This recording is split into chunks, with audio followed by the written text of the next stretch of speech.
In today's video we will discuss the top 10 best films of first-time directors. Please make sure you subscribe to the Top 10 Jaw-Dropping Facts channel. New episodes are released Monday through Friday. Number 10. Get Out, 2017. Jordan Peele came from an impressive comedy background, being cast in the hit television shows Mad TV and Key & Peele, where he delighted audiences with his remarkable writing and comedic acting skills for hundreds of episodes. It was in 2017 that Peele tore away from the comedy genre and shocked the world with his horror debut feature Get Out. The film was a terrifying satire on racism that played out like a sadistic version of Guess Who's Coming to Dinner, where a white woman brings home a black man to meet her parents for the weekend, and nothing is what it seems. Not only did Peele tell a wonderful and important story, but his attention to the smallest details throughout the film showcased that he's one of the best film directors in the field today. Number 9. American Beauty, 1999. Sam Mendes. Back in 1999, an unknown filmmaker named Sam Mendes teamed with writer Alan Ball, 6 Feet Under, and made a classic piece of American cinema called American Beauty that practically hit audiences in the face with a brick. Ironically, what looked to be the picture of the American dream was anything but in this film that covered broken and abusive marriages, teenage runaways, forbidden relationships, and even murder, all behind the facade of the perfect suburban household nestled behind a white picket fence. It was awkward, funny, realistic, and probably hit close to home for many that were all laid out on a bed of roses. Number 8. Donnie Darko, 2001. Richard Kelly. Richard Kelly was the name heard around the world at the turn of the century when his first feature film Donnie Darko released in theaters. The film has a brooding, fantastic, yet subtle superhero yarn with elements of time travel, and it stars a young Jake Gyllenhaal alongside his sister Maggie Gyllenhaal. The film was expertly told about a high school student who was interested in time travel after a freak accident at home, but who ended up saving the world by making the ultimate sacrifice, while at the same time affecting the lives of people around him for better or worse. This is also one of Patrick Swayze's best roles. Number 7. Pee-wee's Big Adventure, 1985. Tim Burton. Before Tim Burton became a household name with Batman and Beetlejuice, the Gothic filmmaker tried his hand at a short film about an undead dachshund that led him to direct his first big feature film, Pee-wee's Big Adventure, starring Paul Rubens himself as the titular character that was fun and bizarre enough for the whole family to enjoy. Mostly known for catering strictly to kids, this film took some dark and twisted turns with a nightmare full of killer clowns, a ghastly truck driver, and an obsessed Pee-wee who would stop at nothing to find his bike. It was a mix of comedy and horror that sealed the deal for Burton's career. Number 6. Mad Max, 1979. George Miller.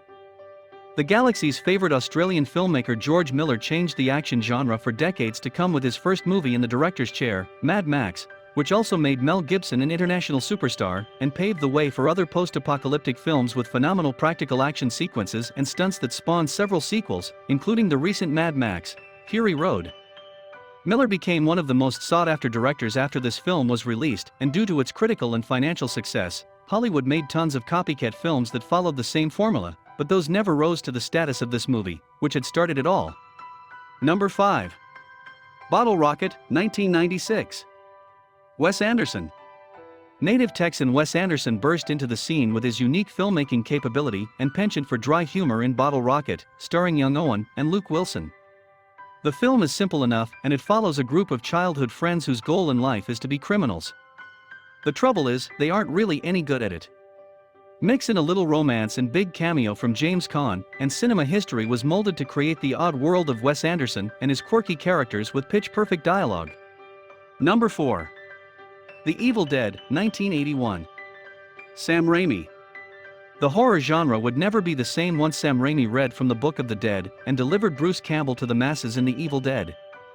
The film became the biggest cult movies ever made, spawned 2 sequels, a remake, a television series, numerous comic books, and more, not to mention a lifetime of one-liners and memorable gore. This low-budget horror film made by a group of friends proved that a violent bloodbath of a movie could also be artsy with phenomenal camera angles and use a variety of practical effects to literally throw blood on the camera lens. This film is groovy. Number 3. Reservoir Dogs, 1992. Quentin Tarantino. Quentin Tarantino didn't become a household name until Pulp Fiction, but in 1992, he got to direct his first feature film with Reservoir Dogs, a fantastic story about a botched robbery that is never seen on screen. The film instead focuses on the bloody aftermath of everyone involved. Betrayals, lies, and a dancing torture sequence are on display here in one of the most fun and brutal films from the 90s. With its expert dialogue and screenplay, along with a killer cast of A-listers, Tarantino shaped his career with this film that has been parodied and winked at in countless other films. Number 2. The Shawshank Redemption, 1994. Frank Darabont. Before the first episode of The Walking Dead, a wonderful filmmaker named Frank Darabont teamed up with author Stephen King and made one of the best films in cinema history called The Shawshank Redemption, which also just so happens to be Frank's first film. The story focuses on a wrongful murder conviction and this inmate's passion to escape prison. With so much emotion and fantastic storytelling, along with stellar performances by every actor involved, this film is the absolute best movie from a first-time director. Bonus pick before we go to the number 1 movie. Dances with Wolves, 1990. Kevin Costner. Say what you want about Kevin Costner, but he was the king of Hollywood after releasing his directorial debut Dances with Wolves in 1990.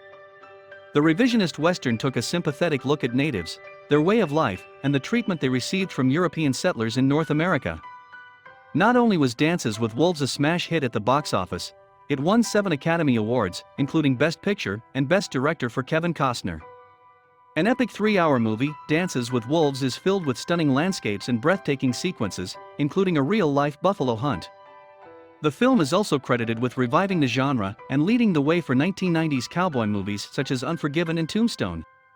Surprisingly, Kevin Costner has only directed 2 movies since Dances with Wolves, the disaster that was 1997's The Postman and the better-received Western Open Range in 2003.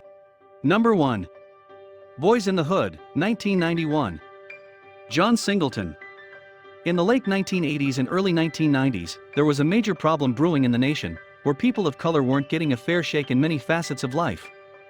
Specifically, in the Los Angeles area, young kids and teens were joining violent gangs for various reasons, where others were constantly stopped by law enforcement for no other reason than for the color of their skin.